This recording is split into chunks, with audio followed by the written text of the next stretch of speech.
former RNC Chairman, North Carolina Senate candidate Michael Whatley. Great to see you this morning. So communism, aka Democrat socialism, seems to be on the rise across the country. In Michigan, you have the DSA-endorsed candidate Abdullah Syed saying that Chuck Schumer is basically not radical enough to run the Democrat Party. Take a listen to this.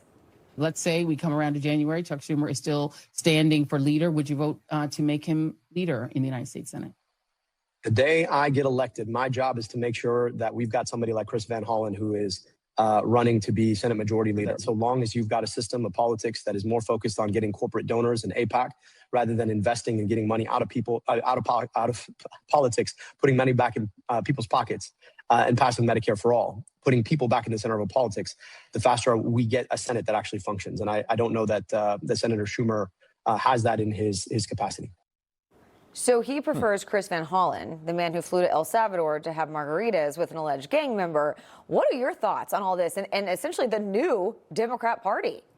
Well, the new Democratic Party is walking further and further away from Main Street. They are walking away from communities all across North Carolina. The fact is that when Chuck Schumer and Nancy Pelosi are no longer liberal enough, then you have a party that is verging on crazy. And we need to make sure that people understand what this party stands for, what the Democrats stand for. My opponent, Roy Cooper, right out there, flag waving, for this party right now. This is not what North Carolina needs. And so, keeping this nationally, I mean, they actually nominated a guy in Maine who was a communist, an accused rapist, a Nazi tattoo. I mean, this is, even though he dropped out of the race, this just shows you how far to the left the Democrat Party has come. Do you think not only in your race, but every Republican can tie every Democrat opponent to some of this madness? Because I think it's just too much for most mainstream people. It is, absolutely. And I think that Roy Cooper is going to have the identical voting record of Abdul Syed. I think he would have the exact same voting record as a Graham Plattner.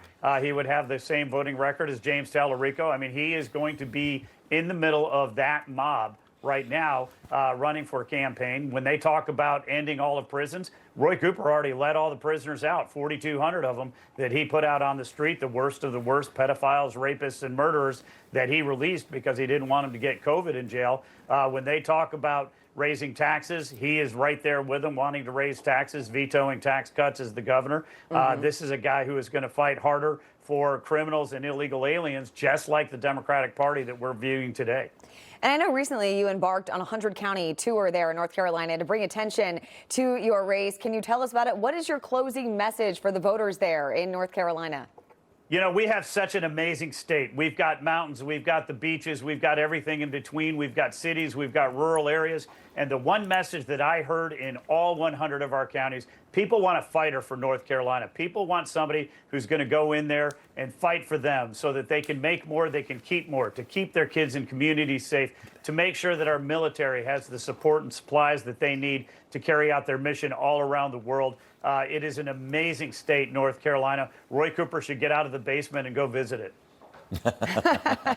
Michael Whatley, great to talk with you this morning. Thank you so much. Good to see you. Have a great morning, guys. You too.